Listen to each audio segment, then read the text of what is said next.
The new iPhone 13 lineup is officially available, if you can get your hands on one, of course. There's 4 new phones this year, just like the last year. The iPhone 13, 13 Pro, 13 Pro Max, and the iPhone 13 mini. This is the phone that my wife decided to get this time around, and she graciously allowed me to unbox it. She's upgrading from the iPhone XR, which is a bit bigger overall, so she's going to a smaller phone on purpose for usability reasons, like being able to do one-handed operation or being able to fit it in a pocket more easily and things like that. Let's discuss the pros and cons of this little phone.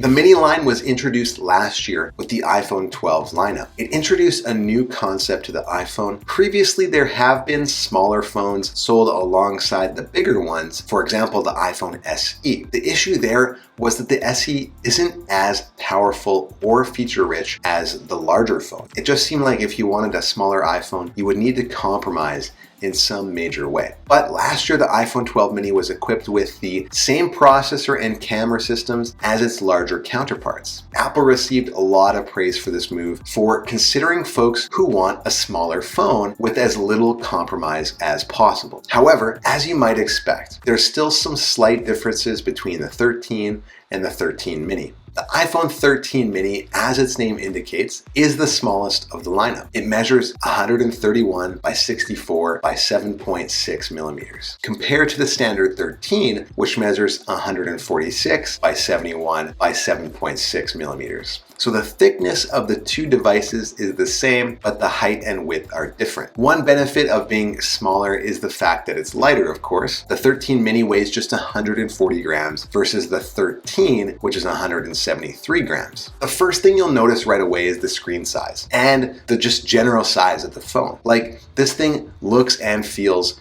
quite small. The screen size on the mini is 5.4 inches diagonal, where on the 13 it's 6.1. Now, there's obviously some pros and cons here. For one thing, you're not going to be able to see as much content on the smaller screen. You'll need to do more scrolling when it comes to looking at web pages, books, and so on. But on the flip side, some folks have a hard time using a larger phone with one hand. Most people, I would gather, can definitely use the iPhone mini one-handed. This is ideal, of course, and it makes using the phone a bit more of a casual experience.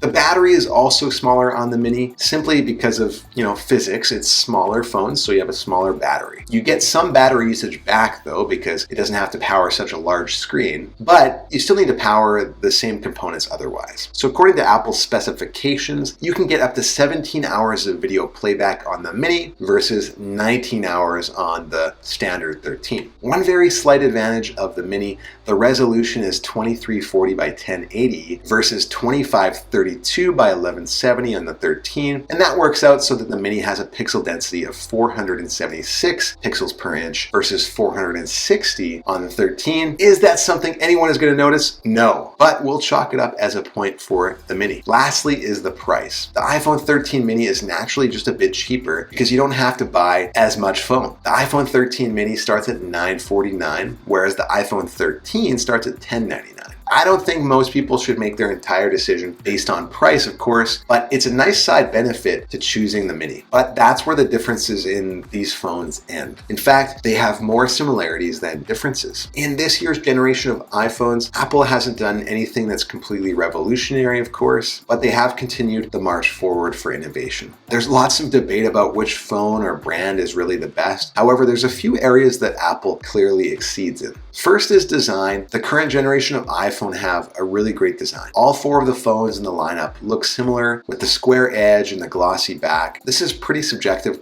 of course, but these phones are certainly nice. Secondly is the processing power. Apple is ahead of the industry by a decent margin when it comes to their processors. The A15 is no exception. It's the fastest scoring mobile CPU on Geekbench by a lot. And here's the thing, the next best processor is the A14 from last year that's in the iPhone 12. And then the A13 that was in the iPhone 11, and then the Samsung Galaxy S21 Ultra, which has Qualcomm's latest Snapdragon chip. This one is pretty clear. Apple is destroying the competition here. Then of course, there's the camera system. I'm no expert on photography, but the reviews are out this year and Apple is right up there in terms of the industry best photography. The iPhone 13 mini and 13 both have a wide angle lens and an ultra wide and can do 2x optical zoom. It can do Apple's new cinematic mode for video at 30 frames per second and 1080p, which seems like it's similar to portrait mode for still photography. Plus, it can record in Dolby Vision HDR 4K at 60 frames per second. Apple is widely seen as having the best video quality in the industry, but in previous years, their still photography, especially in low light, had fallen behind. That seems to have changed last year with the iPhone 12 and now the iPhone 13, as Apple's image sensors have gotten better, as well as their computational photography. The iPhone 13 lineup all have 5G as well, just like the iPhone 12 before. Now, if you've watched any of my other videos, you will probably know that we're on Shaw Mobile currently, which doesn't have 5G rolled out anywhere just yet, so we won't be taking advantage of that anytime soon. And that pretty much sums up the iPhone 13 mini. There's some advantages and disadvantages, just like any other phone. At this point, my wife has had hers for about 24 hours and seems pretty happy with it so far. I asked her for her honest initial impression. She says the ergonomics are way better than before. It's smaller and lighter and easier to reach all parts of the screen one-handed